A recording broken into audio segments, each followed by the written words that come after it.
Gara-gara final Copa del Rey melawan Osasuna, Pep Guardiola sudah tahu akan menugaskan siapa sebagai pencetak gol ke gawang Thibaut Courtois. Real Madrid menang atas Osasuna dan meraih Copa del Rey 2023, tetapi memperlihatkan kelemahan di satu area penting di mana tidak ada satupun pemainnya bertugas. Kosong pemain tim putih di area itu. Pep juga akan mengincar satu pemain 22 tahun dengan koleksi kartu kuning terbanyak agar diusir keluar saat leg pertama dan gagal bermain pada leg kedua. Pep sudah tidak sabar menunggu leg pertama semifinal Liga Champions di Bernabeu pada Rabu dini hari 10 Mei 2023. Cara gawang Thibaut Courtois kebobolan. Apakah Anda nonton final Copa del Rey? Minimal nontonlah cuplikan golnya, satu-satunya gol dari Osasuna ke gawang Thibaut Courtois. Sebenarnya model serangan tim kecil itu persis seperti cara Vinicius Junior menusuk ke pertahanan lawan. Dari sisi kiri baru bola diarahkan ke dalam kotak penalti. Tetapi jika bola diarahkan ke depan gawang persis, kemungkinan akan gagal karena ada 8 pemain Los Blancos mengawal 3 pemain tim merah. Para pemain tim putih juga sangat waspada soal keberadaan posisi setiap pemain Osasuna. Terlihat dari instruksi Eder Militao untuk menjaga satu pemain tim merah yang berkelana sendirian.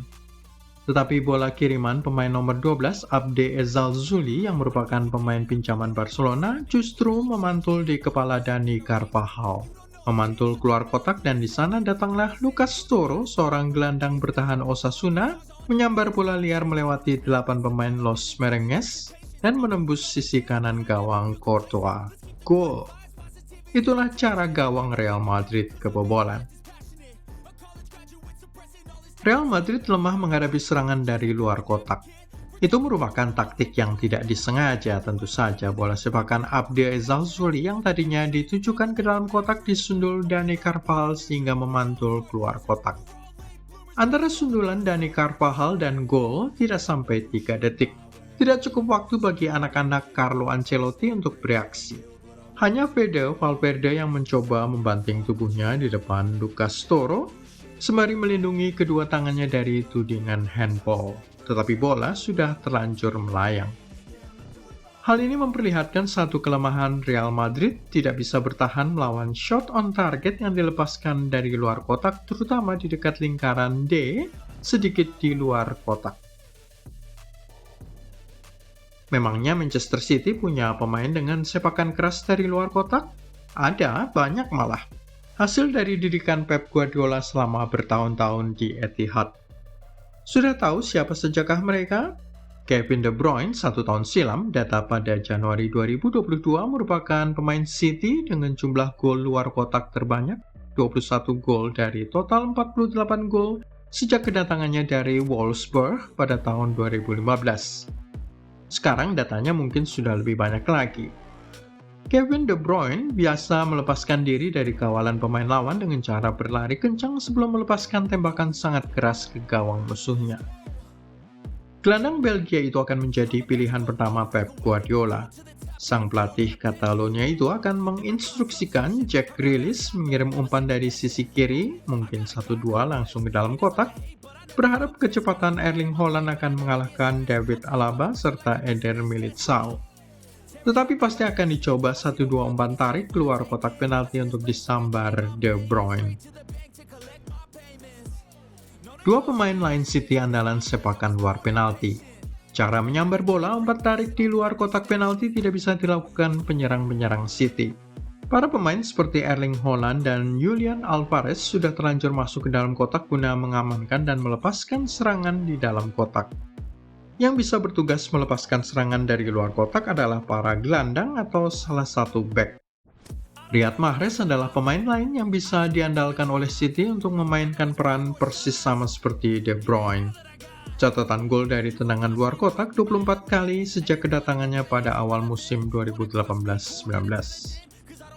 Bernardo Silva adalah pemain lain yang bisa ditunggu jasanya untuk laga leg pertama semifinal. Gelandang Portugal itu sudah memiliki 5 gol atas namanya di semua kompetisi musim ini. Dua pemain bertahan yang bisa datang keluar kotak dalam gelombang kedua serangan, salah satunya adalah Nathan Ake. Sudah 3 gol sejauh musim ini di semua kompetisi, dan yang kedua, John Stones, juga 3 gol di semua kompetisi. Ancaman lain City memancing emosi Vinicius Junior. Ada adegan menarik saat menjelang babak kedua dimulai pada final Copa del Rey itu. Carlo Ancelotti, sang manajer, berjalan keluar kamar ganti sembari memegangi bahu Vinicius Junior, pemain muda berbakat yang memiliki total 22 gol di semua kompetisi musim ini. 6 di Liga Champions, yang terbanyak dari semua pemain Los Blancos. Tetapi pada babak pertama, Vinicius tidak bisa menahan emosinya meluapkan kemarahan terhadap wasit menjelang akhir babak pertama. Sepertinya tidak puas dengan satu keputusan sang pengadil. Jelas saja satu kartu kuning atas namanya. Apakah Anda tahu sudah berapa banyak kartu kuning diterima Vinicius di semua kompetisi musim ini? 16 kartu kuning, yang paling banyak dari semua pemain Los Blancos. Jelas, Ancelotti coba menenangkan pemain muda andalannya itu, mengingatkan pada nasib tim dan juga reputasi sang pemain jika dia sampai terkena kartu kuning kedua atau kartu merah pada final Copa del Rey. Hal ini tidak akan luput dari pengamatan Pep Guardiola yang akan memerintahkan beberapa pemain untuk memancing emosi Vinicius Junior. Membuatnya terkena kartu merah pada laga leg pertama semifinal, lalu itu berarti kena skorsing untuk leg kedua. Akan hilang satu masalah yang memusingkan kepala Pep. Atas dasar itu, Pep kemungkinan akan menugaskan Kyle Walker di sisi kanan pertahanan, selain Riyad Mahrez dan Aymeric Laporte untuk memancing kemarahan Vinicius.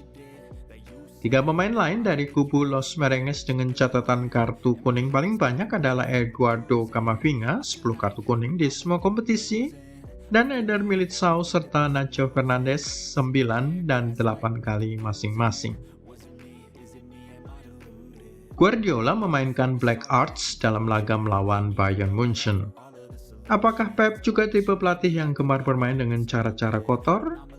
Jika Anda melihat adegan-adegan pada pertandingan perempat final Manchester City melawan Bayern Munchen, terutama sekali pada leg kedua di Allianz Arena, maka terlihat jelas bahwa Pep juga seseorang yang gemar menggunakan black arts atau cara-cara kotor untuk memancing kemarahan pemain di Rotten.